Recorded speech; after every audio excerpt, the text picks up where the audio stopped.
आज पन्ना tiger reserve की सीमा के पास खड़ा होकर मैं आपको पन्ना टाइगर रिजर्व के संबंध में कुछ बातें बताना चाह रहा हूं, और वो बातें ऐसी हैं कि जिन्हें सुनकर वाइल्ड लाइफ से जुड़े लोग और वन विभाग से जुड़े लोगों के समझ में बहुत सी बातें आएंगी। और पन्ना में जो टाइगर रीलोकेट हुआ है उसके संबंध में भी बहुत सी चीज़ें उजागर हम कर रहे हैं। ये बातें इस तरह से हैं कि 2006 में जब पन्ना टाइगर विहीन हो गया, फिर इसके बाद में 9 में जब टाइगरों को यहाँ रीलोकेट किया गया, तो पन्ना में 5 टाइगर लेके आए गए, 1 टाइगर और 4 टाइग्रेस। और उनसे जब रीलोकेट होने के बाद उनसे जब ब्रीडिंग हुई, तो ब्रीडिंग होने के बाद में अभी तक का अगर रिकॉर्ड देखें, जो हमारे पास डाटा उपलब्ध है, उस डाटा में अभी तक 180 के आसपास बाघ के बच्चे पैदा हुए हैं पन्ना टाइगर रिजर्व के अंदर। अब बात ये आती है कि जब 180 के आसपास बाघ के बच्चे पन्ना टाइगर रिजर्व में पैदा हुए तो वो गए कहाँ? अब उसका हम आपको वो भी ब्यौरा बता रहे हैं, क्योंकि पन्ना टाइगर रिजर्व में जब बाघ रीलोकेट हुए थे तो उसके फेज़ 1 फेज़ 2 में हमने काम किया, टाइगर को संरक्षित करने का काम किया। और हम Panna tiger reserve local advisory committee के मेंबर भी रहे।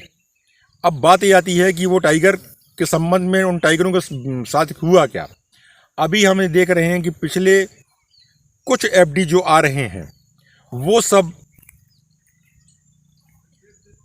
ऑफिस में बैठ के एसी कमरे में बैठ कर के टाइगर को मॉनिटर कर रहे हैं, टाइगर को बचाने का काम कर रहे हैं, जबकि उन्हें फील्ड के अंदर होना चाहिए।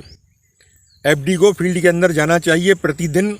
अभी क्या हो रहा है कि जो यहाँ पर एफडी हैं उत्तम कुमार शर्मा, उन्हें हमने देखा कि वो फील्ड में जाते ही नहीं। अब फील्ड में न जाने का प्रभाव क्या हो रहा है?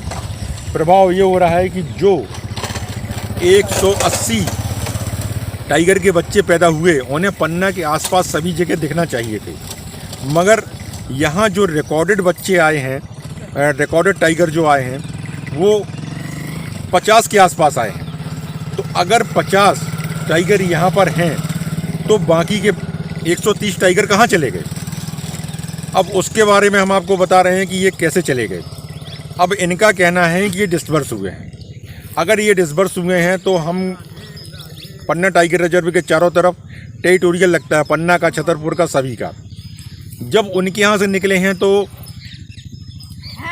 क्षेत्रीय वन वालों को कहीं ना कहीं ये बताना चाहिए था कि हमारे यहाँ टाइगर की प्रेजेंस पाई गई, मगर कहीं भी किसी क्षेत्रीय ने ये नहीं बताया कि हमारे यहाँ टाइगर की प्रेजेंस पाई गई।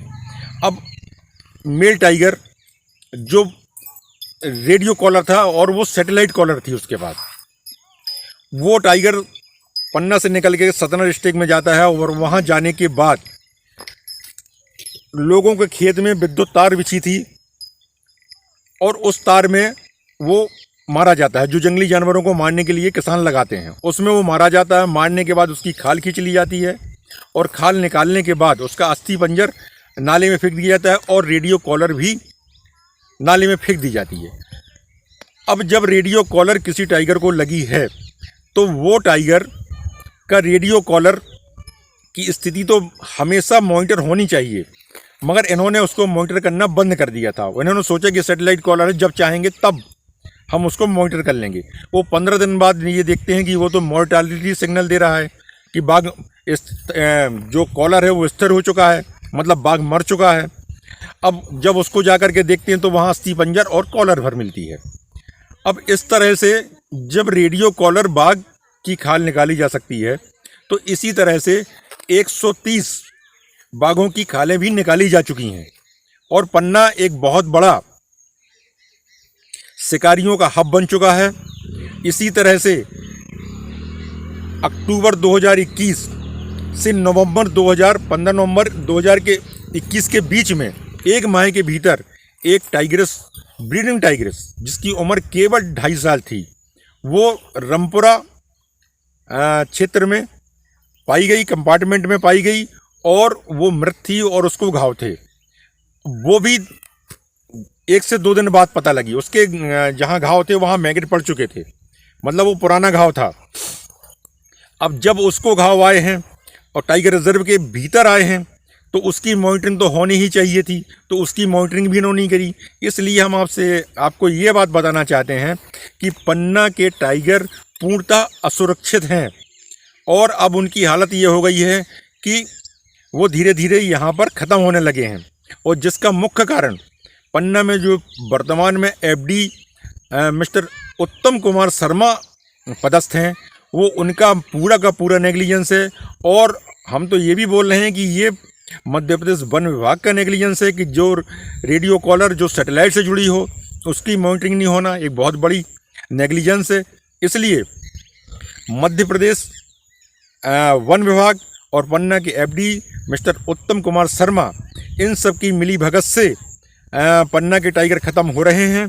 और अब हालत कहो तो हम तो आपको ये भी बोलना चाह रहे हैं कि कहो कुछ दिनों बाद दोबारा से मध्य प्रदेश का टाइगर का दर्जा छिन सकता है और किसी अन्य स्टेट को टाइगर स्टेट का दर्जा प्राप्त हो सकता है। इसलिए वन विभाग और पन्ना टाइगर रिजर्व और जो भी वाइल्ड लाइफ एक्सपर्ट हैं उनसे हमारा निवेदन है, उनसे अनुरोध है कि पन्ना के ऊपर नज़र रखें, पन्ना टाइगर रिजर्व के ऊपर नज़र रखें, यहाँ के एक एक टाइगर की गिनती का पता लगाएं और जो इसमें दोषी हैं उनके ऊपर कार्रवाई कराने में अपना योगदान दें। मैं Rajesh Dikshit, advocate, wild life expert, वन्य प्राणी विशेषज्ञ। जय हिंद।